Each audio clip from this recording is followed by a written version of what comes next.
Сәлем баршаңызға, менің арнама қош келдіңіздер. Бүгін сіздермен өте дәмді мини коржиктар пісіретін боламыз. Балалар өте сүйіп жейді. Әрбіріңіздің үйіңізде қалып кеткен айрандар болса, сол айрандардан осындай дәмді коржиктар пісіруге болады. Ең алдымен үлкендеу қамыр жасайтын ыдысқа айранды саламыз, үстіне сұйық май, бір жұмыртқаны қосамыз, қантымызды саламыз. Оны венчиктің көмегімен жақсылап араластырып аламыз. Қанты еріп кету керек. Достар, менің арнама тіркеліп, достарыңызбен бөлісіп кетуді ұмытпаңыздар. Менің арнамда тағы да басқа өте дәмді рецепттер бар.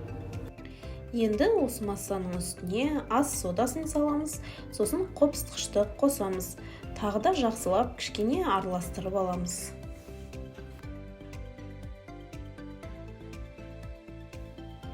Үстіне ұнды саламыз.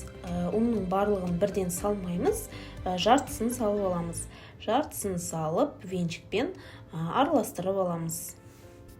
Сосын қалған бөлігін салып, қолымызбен жұмсақ қамыр илеп аламыз. Қамыр өте жұмсақ болуы тиіс. Жұп-жұмсақ, қолға жабысатын қамыр дайын болады бізде.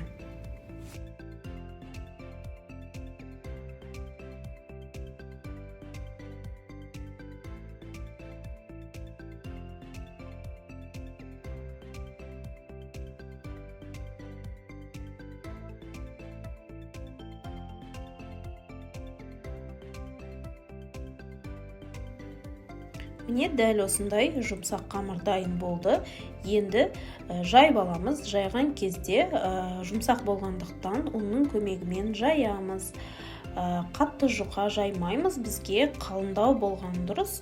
Тағы да ол өздеріңіздің қалауларыңызша кішкене қалыңдау болсын десеңіздер, коржиктарыңыз қалыңдау етіп жаясыздар. Сосын кез келген форманың көмегімен кесіп аламыз қамырды. Менде осындай кіші форма болғандықтан кішкене мини коржиктар кесіп алдым. Негізі үлкендеу ыдыспен, үлкендеу формамен коржиктар пісірсеңіздер болады. Ол өз қалауларыңызша. Барлығын пергамент салынған листке жайып, үстіне бір жұмыртқаны жағып шығамыз.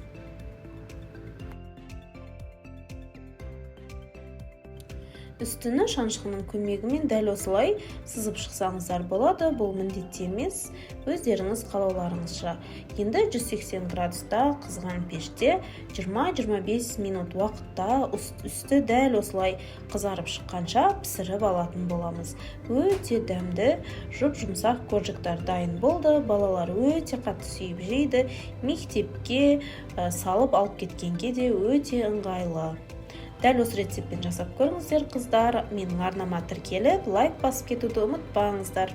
Достарыңызға жіберіп кетіңіздер. Келесі видеоларда көріскенше аман сау болыңыздар.